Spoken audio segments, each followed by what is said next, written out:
गुरु प्यारी साध संगत जी, राधा सुन। प्यारी सत संगत जी, संत महात्माओं ने बार बार यह उपदेश दिया है कि हम शरीर नहीं हैं, किंतु फिर भी हमें यह बात समझने में बड़ी कठिनाई पड़ती है कि हम शरीर क्यों नहीं हैं, क्योंकि हमें तो मात्र शरीर का बोध है।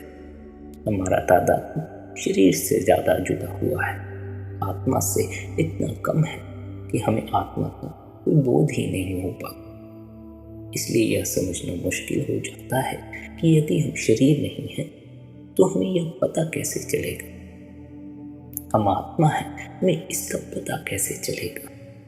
यदि शरीर और आत्मा के विषय में थोड़ा गहरे से समझा जाए तब हमें इस बोध का पता चल सकता है।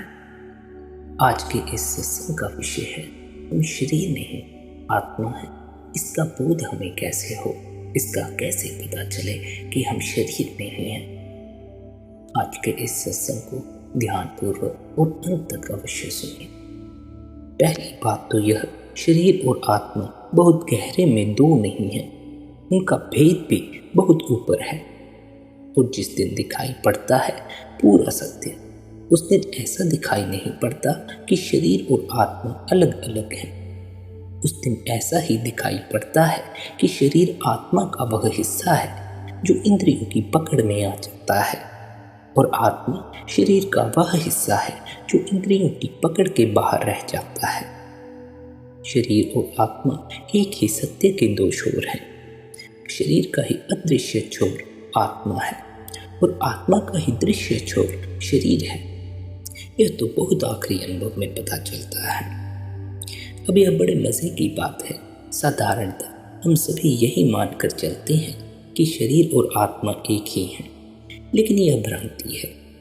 हमें आत्मा का कोई पता ही नहीं है। हम शरीर को ही आत्मा मानकर चलते हैं, लेकिन इस भ्रांति के पीछे भी वही सत्य काम कर रहा है। इस भ्रांति के पीछे भी कहीं अदृश्य हमारे प्राणों के कोने में वही प्रतीति है कि एक है। उस एक की प्रतीति ने दो तरह की भूलें पैदा की हैं। एक अध्यात्मवादी है, वह कहता है शरीर है ही नहीं, आत्मा ही है। एक भौतिकवादी है, वह कहता है कि शरीर ही है, आत्मा है ही नहीं। यह उसी गहरी प्रतीति की भ्रांतियां हैं। और प्रत्येक साधारण जन भी, जिसको हम अज्ञानी कहते हैं, वह भी यह एहसास करता है कि मैं शरीर हूँ। लेकिन जैसे ही भीतर की यात्रा शुरू होगी, पहले तो यह टूटेगी बात और पता चलेगी कि शरीर अलग है और आत्मा अलग है। क्योंकि जैसे ही पता चलेगा आत्मा है, वैसे ही पता चलेगा कि शरीर अलग है और आत्मा अलग है। लेकिन यह मध्य की बात है। और गहरे जब और गहरे उतरोगे, और गहरे जब उतरते जाओगे और चरम अनुभूति जब होगी, तब पता चलेगा कि कहाँ दूसरा तो कोई है ही नहीं। फिर आत्मा और शरीर दो नहीं है, फिर एक ही है, उसके ही दो रूप हैं। जैसे मान लीजिए मैं एक हूँ और मेरा बायां हाथ है और दायां हाथ है। बाहर से जो देखने आएगा, अगर वह कहे कि बायां और दायां हाथ एक ही है, तो गलत कहता है, क्योंकि बायां बिल्कुल अलग है, दायां बिल्कुल अलग है। जब मेरे करीब आकर समझेगा तो पाएगा बायां अलग है और दायां अलग है। दायां दुखता है, बायां नहीं दुखता। दायां कट जाए तो बायां बच जाता है। एक तो नहीं है, लेकिन मेरे भीतर और प्रवेश करे तो पाएगा कि मैं तो एक ही हूँ, जिसका बायां है और जिसका दायां है। जब बायां टूटता है तब भी मैं ही दुखता हूँ, और जब दायां टूटता है तब भी मैं ही दुखता हूँ। जब बायां उठता है तब मैं ही उठाता हूँ, और जब दायां उठता है तब मैं ही उठाता हूँ। तो बहुत अंतिम अनुभूति में तो शरीर और आत्मा दो नहीं है, कि एक ही सत्य के दो पहलू हैं, दो हाथ हैं। इसका जो असल मतलब है, इस बात को कहने का जो असल मतलब है, वह मतलब है कि अगर इस बात को समझ लिया जाए तो यात्रा कहीं से भी शुरू हो सकती है। अगर कोई शरीर से यात्रा शुरू करे और गहरा उतरता चला जाए तो आत्मा पर पहुंच जाएगा।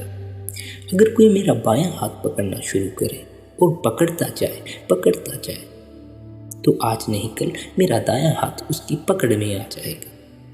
या कोई चाहे तो दूसरी तरफ से भी यात्रा शुरू कर सकता है कि सीधी आत्मा से यात्रा शुरू करे तो शरीर पकड़ में आ जाएगा। लेकिन आत्मा से यात्रा शुरू करनी बहुत कठिन है। कठिन इसलिए है कि उसका हमें पता नहीं है।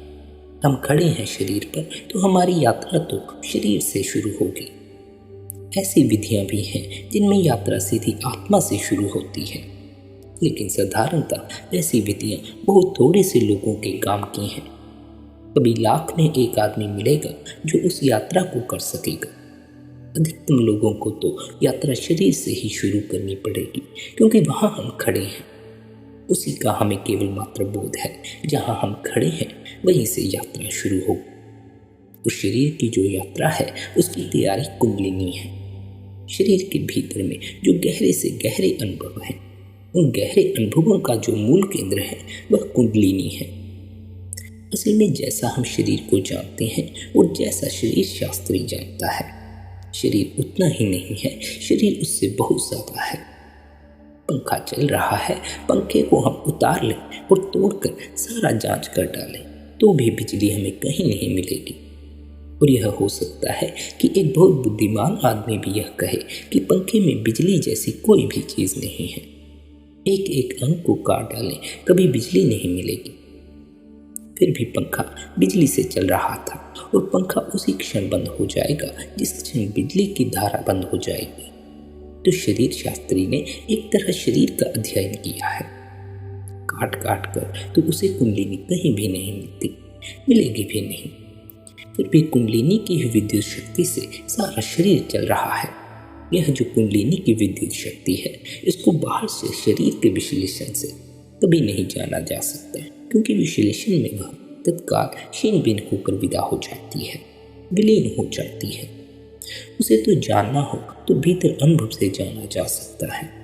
यानी शरीर को भी जानने के दो ढंग हैं। बाहर से शरीर को जानना, जैसे कि एक डॉक्टर टेबल पर आदमी के शरीर को रखकर काट रहा है और जांच रहा है, और एक शरीर को भीतर से जानना है। जो व्यक्ति शरीर के भीतर बैठा है वह अपने शरीर को भीतर से जान रहा है। तो स्वयं के शरीर को जब कोई भीतर से जानना शुरू करता है, और यह ख्याल रखना कि हम अपने शरीर को भी बाहर से ही जानते हैं, अपने शरीर तक को। अगर मुझे मेरे बाएं हाथ का पता है तो वह भी मेरी आंखें जो मेरे हाथ को देख रही हैं उसका पता है। यह बाएं हाथ का जो अनुभव है यह शरीर शास्त्री का अनुभव है।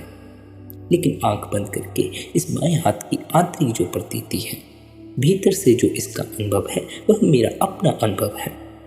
तो अपने ही शरीर को भीतर से जानने अगर कोई जाएगा तो बहुत शीघ्र वह उस कुंड पर पहुंच जाएगा जहां से शरीर की सारी शक्तियां उठ रही हैं। उस कुंड में सोई हुई शक्ति का नाम ही कुंडलिनी है। और तब वह अनुभव करेगा कि सब कुछ वहीं से फैल रहा है, पूरे शरीर में सब कुछ वहीं से आ रहा है। जैसे कि एक दिया जल रहा हो, पूरे कमरे में प्रकाश हो, लेकिन हम खोजबीन करते करते दिए पर पहुंच जाएं और पाएं इस ज्योति से ही सारी प्रकाश की किरणें फैल रही हैं। वे दूर तक फैल गई हैं, लेकिन वे जा रही हैं यहाँ से। कुंड का मतलब है शरीर के भीतर उस बिंदु की खोज जहाँ से जीवन की ऊर्जा पूरे शरीर में फैल रही है। निश्चित ही उसका कोई केंद्र होगा। असल में ऐसी कोई ऊर्जा नहीं होती जिसका कोई केंद्र न हो। चाहे 10 करोड़ मील दूर हो सूरज, लेकिन किरण है हमारे हाथ में, तो हम कह सकते हैं कि कहीं केंद्र होगा जहाँ से वह यात्रा कर रही है और जहाँ से वह चल रही है। असल में कोई भी शक्ति केंद्र शून्य नहीं हो सकती। शक्ति होगी तो केंद्र होगा। ऐसे ही जैसे परिधि होगी तो केंद्र होगा। कोई परिधि बिना केंद्र के नहीं हो सकती। तो आपका शरीर एक शक्ति का पुंज है। इसे तो सिद्ध करने की कोई जरूरत नहीं, वह शक्ति का पुंज है। उठ रहा है, बैठ रहा है, चल रहा है, सो रहा है। फिर ऐसा भी नहीं है कि उसकी शक्ति हमेशा एक से ही काम करती हो। कभी ज़्यादा भी शक्ति उसमें होती है, कभी शक्ति कम भी होती है। जब आप क्रोध में होते हो तो इतना बड़ा पत्थर उठाकर फेंक देते हो। जब आप क्रोध में नहीं होते तो हिला भी ना सकोगे। जब आप भय में होते हो तो इतनी तेज़ी से दौड़ लेते हो किंतु जब आप भय में नहीं होते तो दौड़ना भी मुश्किल हो जाता है। तो ऐसा भी नहीं है कि शक्ति आपके भीतर एक सी है, उसमें तारतम्यताएं हैं। वह कभी ज़्यादा हो रही है, कभी कम हो रही है। इससे यह भी साफ होता है कि आपके पास तो गुण भी है, जिसमें से कभी शक्ति आ जाती है, कभी नहीं आती। ज़रूरत होती है तो आ जाती है, नहीं ज़रूरत होती तो छिपी रहती है। आपके पास एक केंद्र है जिससे शक्ति आपको मिलती है, सामान्यता भी, असामान्यता भी। रोज़मर्रा के काम के लिए भी आपको शक्ति मिलती है और असाधारण काम के लिए भी आपको शक्ति मिलती है। फिर भी उसी केंद्र को कभी आप रिक्त नहीं कर पाते हो। वह केंद्र कभी रिक्त नहीं होता और कभी आप उस केंद्र का पूरा उपयोग भी नहीं कर पाते हो। जिन्होंने खोज की है उनका ख्याल है कि 15% से ज़्यादा अपनी ऊर्जा का असाधारण से असाधारण आदमी भी उपयोग नहीं करता है।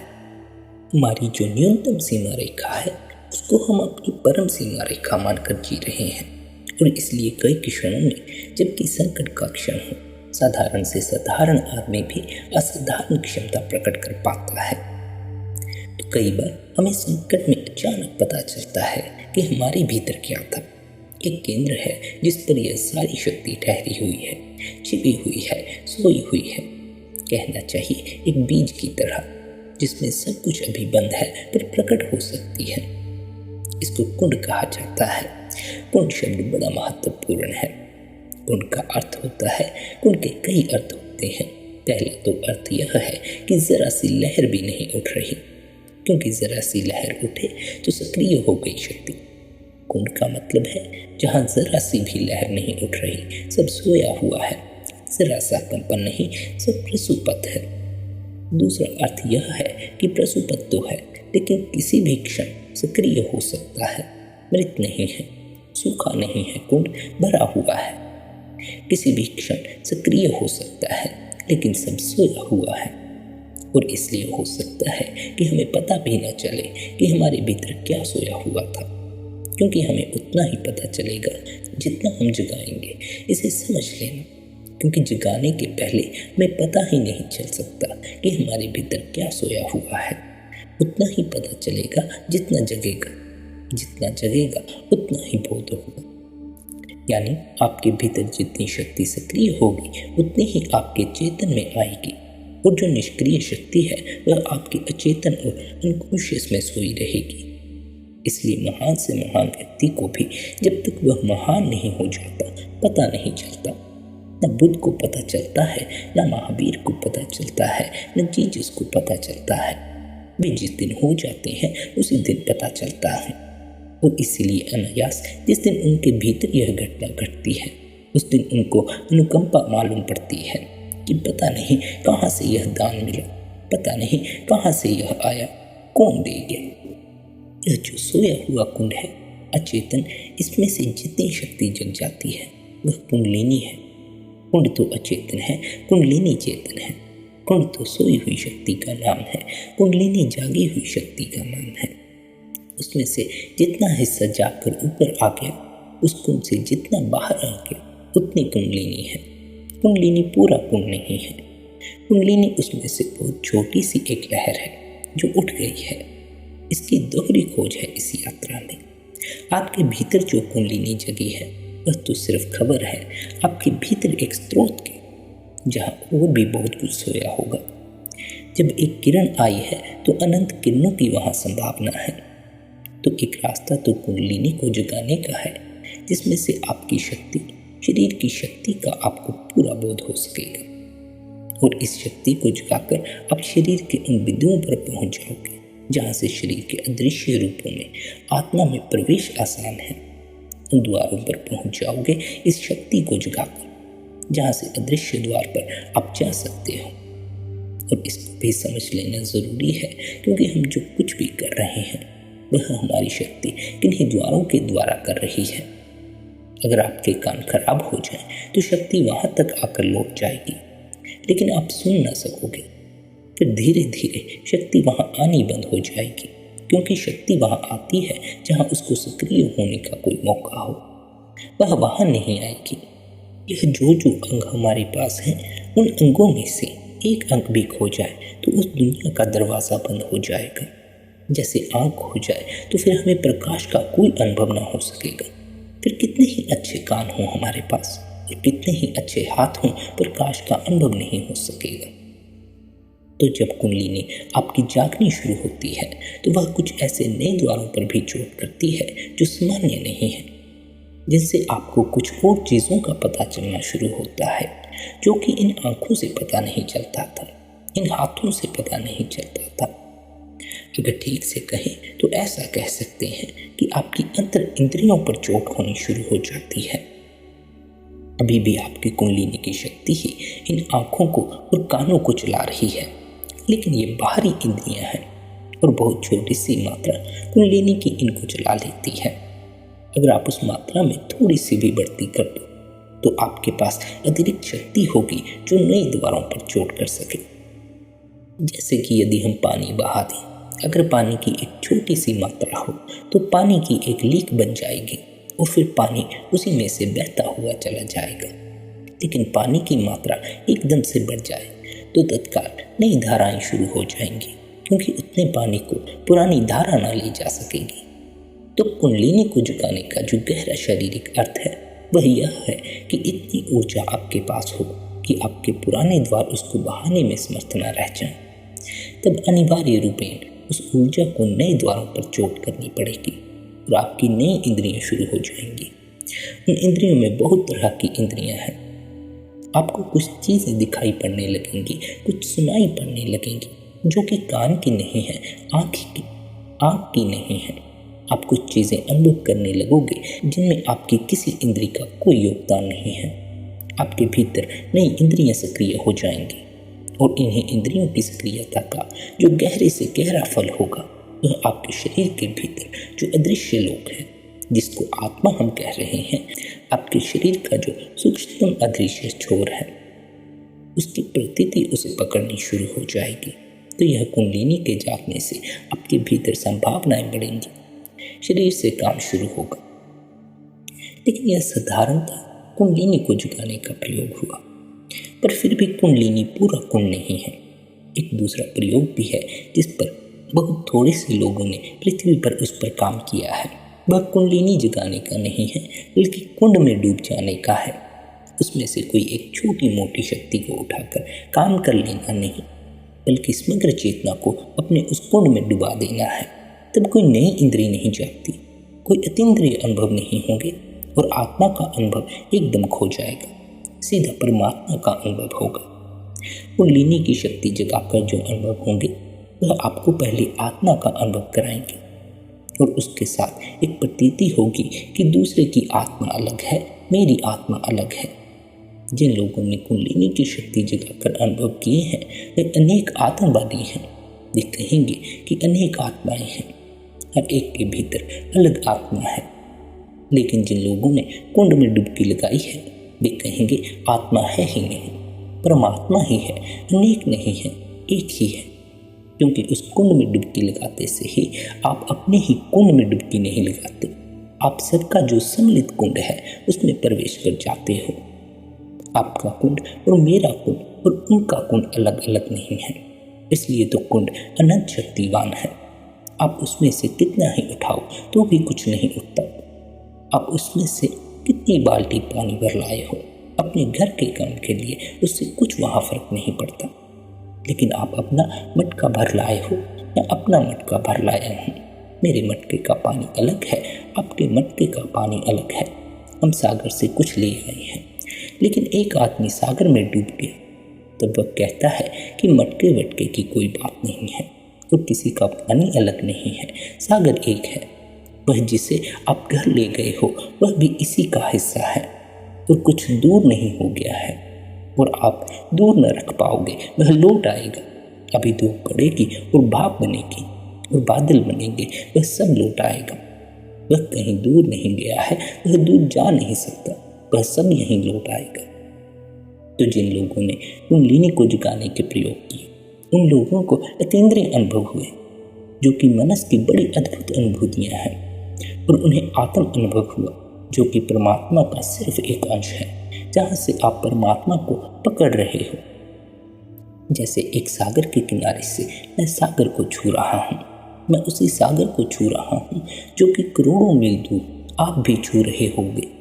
लेकिन मैं कैसे मानूं कि आप भी उसी सागर को छू रहे हो? आप अपने किनारे छू रहे हो, मैं अपने किनारे छू रहा हूँ। तो मेरा सागर अलग होगा और आपका सागर अलग होगा।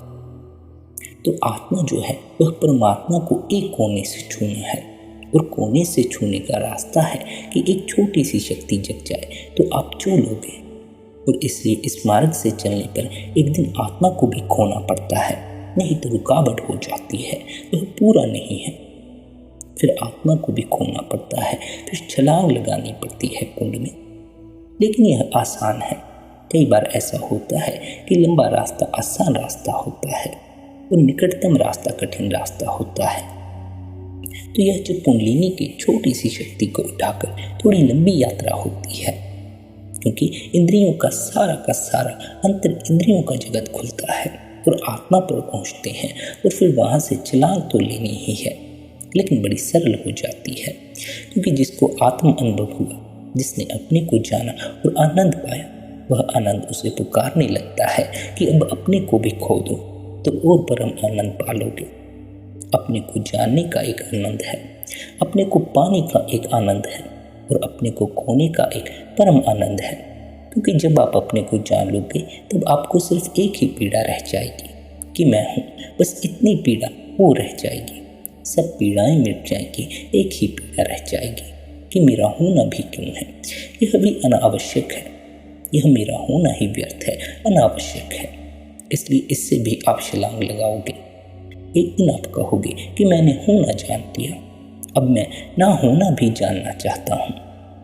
मैंने जान लिया प्रकाश, अब मैं अंधकार भी जानना चाहता हूँ। और प्रकाश कितना ही बड़ा हो उसकी सीमा है, और अंधकार असीम है। अस्तित्व की सीमा होगी, अनअस्तित्व की कोई सीमा नहीं है। किंतु सीधा कुंड में छलांग लगाना बड़ा कठिन मालूम पड़ता है, क्योंकि हमें अपने को खोने से डर लगता है। आखिर हमें अपने को खोने से डर क्यों लगता है? हम अपने को खोने से इसलिए डरते हैं कि काम तो बहुत करने को है, मैं खो दूंगा फिर ये काम कौन करेगा। एक मकान बनाया वह अधूरा है, तो उसे मैं पूरा बना लूँ फिर तैयार हो जाऊंगा, लेकिन तब तक दूसरे काम अधूरे रह जाएंगे। असल में काम की वासना कुछ पूरा करना है, उसकी वजह से ही तो मैं अपने को चला रहा हूँ। तो जब तक वासना है तब तक अगर कोई कहे कि आत्मा को खो दो, तब तक बिल्कुल संभव नहीं है। इसलिए कुंडलिनी के मार्ग से आत्मा को जानना, परमात्मा को जानना एक सरलतम मार्ग है। क्योंकि धीरे धीरे राजी होना आसान हो जाता है, लेकिन सीधा कुंड में प्रवेश कर जाना बड़ा मुश्किल है। क्योंकि सीधा कुंड में छलांग लगा देने को राजी होना बड़ा मुश्किल हो जाता है, कुछ ही लोग कर पाते हैं। धीरे धीरे राजी होना आसान हो जाता है। पहले आत्मा को जान लेना, फिर परमात्मा को जान लेना थोड़ा आसान मालूम पड़ता है। सीधे परमात्मा को जान लेने में अपने को पूरी तरह खो देना मुश्किल मालूम पड़ता है। यदि कोई सीधा कुंड में डूबना चाहे तो कुंडलिनी मार्ग में नहीं आती, किंतु यह सीधी छलांग लगाना बड़ा मुश्किल है। कभी एक दो लोगों के लिए संभव हो सकता है, लेकिन एक दो लोगों से कुछ हल नहीं होता, लंबे रास्ते ही जाना पड़ेगा। यही कारण है कि संत महात्माओं ने हमें पहले आत्मा का ज्ञान दिया कि हम आत्मा हैं, हम आत्मा को जानें, क्योंकि यह सरलतम मार्ग है। वे हमें सीधा परमात्मा में प्रवेश करने के लिए इसलिए नहीं कहते क्योंकि हम छलांग नहीं लगा पाएंगे, हमारी कई वासनाएं हैं। धीरे धीरे जैसे जैसे हमें अपनी आत्मा का अनुभव होगा, वैसे वैसे हमारी वासनाएं छूटेंगी। किंतु सीधा परमात्मा में छलांग लगानी पड़े तो वासनाओं को एकदम से छोड़ना बड़ा कठिन है। सबसे पहले अपनी आत्मा का अनुभव हो जाना चाहिए। ध्यान मार्ग के जरिए, भजन सिमरन के जरिए हमें अपनी आत्मा का अनुभव होता है। इसलिए आप सभी भजन सिमरन अवश्य करें, जैसा गुरु ने उपदेश दिया हो, जैसा गुरु ने अभ्यास आपको करने के लिए बताया हो, वैसा अभ्यास आप रोज करें। राधा स्वामी जी।